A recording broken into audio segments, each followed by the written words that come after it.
Thank you for joining me today. This is Dwayne the Realtor, and I'm going to offer you some suggestions to meet the challenges of today's real estate market where the inventory has been low and it just seems like a very challenging thing for buyers and also for sellers.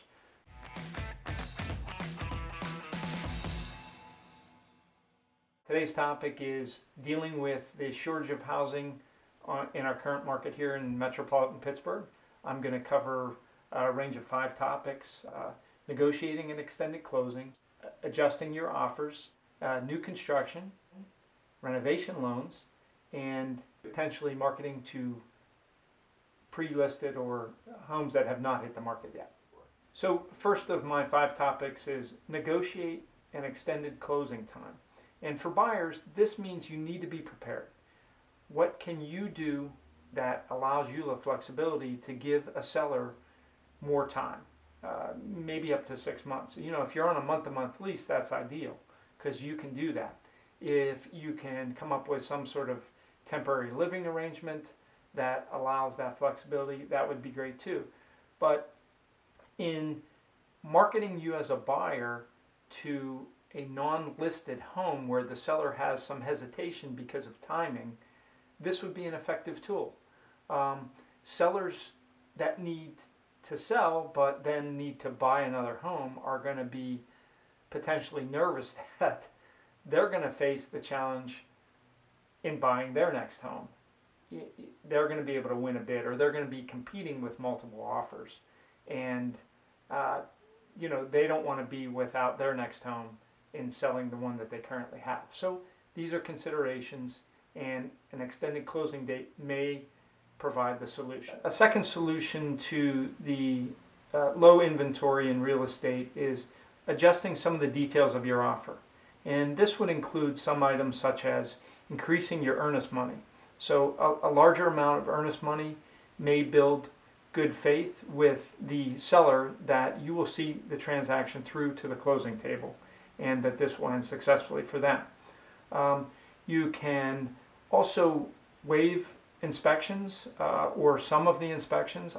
Not a favorite thing for me as an agent for a buyer, but if there is high confidence that the house is in great shape, or if you're able to get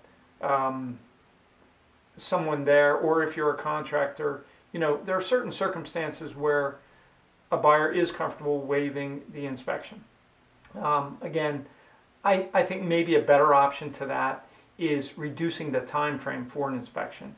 And in that way, you can limit the exposure on the seller's part, so that instead of a 10-day, 15-day, maybe you can get the inspection timeline down to 5 days. Get with a home inspector early on and preset a date based on an offer being accepted. So just have them pencil it in, and then if you're able to get the agreement together, you can get the inspector scheduled and get it done. A third item that you may want to consider is new construction. Depending on your area and the availability of new construction, this could be an alternate way of finding a home for yourself and your family. Fourth, maybe you find a home that is not in perfect shape. It could need some small things, or you could get into some larger, more costly things. But there are renovation loans available that allow you to actually purchase the home and build in renovation monies based on a specific budget, and partnering with a general contractor to carry off those services for you. So it does extend the timeline, but in many cases you might be getting a new kitchen, a new bathroom, having certain things tailored to what you want, and you get to make the choices.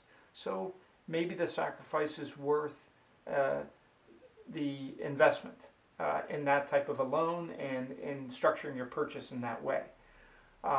Many times homes that are not perfect are left on the market a little bit longer, and also another advantage of that is that you're going to pay a little bit less for a home that needs some work, and the tax consequences, or the idea that you're going to be reassessed anytime in the extremely near future, are less. Number 5 is actually marketing a buyer, and these are services that I can definitely offer my clients. So you don't have a specific listing that meets your criteria that's on the market, but instead we market the buyer and what they're looking for in a specific area. And one way this can be done is on Facebook. So I would actually, with as much detail as possible, but without sharing any personal information, share in an area the idea that there is a specific buyer looking for a home in this range, whether it be 300 to 400 or 200 to 300 or a higher amount, 500 to 600. And some of the details, requiring a loan, they're doing conventional financing or some alternative financing, and provide some of the details to a potential seller. And there's no guarantee, but perhaps this is another way to loosen up an opportunity to find yourself a home. Sellers, I think, are experiencing some apprehension for the simple fact that they're going to sell their home, but then they face the market conditions in trying to buy their next home. So in situations where this comes to play, again, marketing them, the seller, as a buyer to help potentially find their next home. And that may also relieve the market of the tightness that we're experiencing right now. So those are my tips for today. If you found this information helpful, please give me a thumbs up. I welcome you to subscribe to my channel as well. Dwayne the Realtor. Thank you and take care.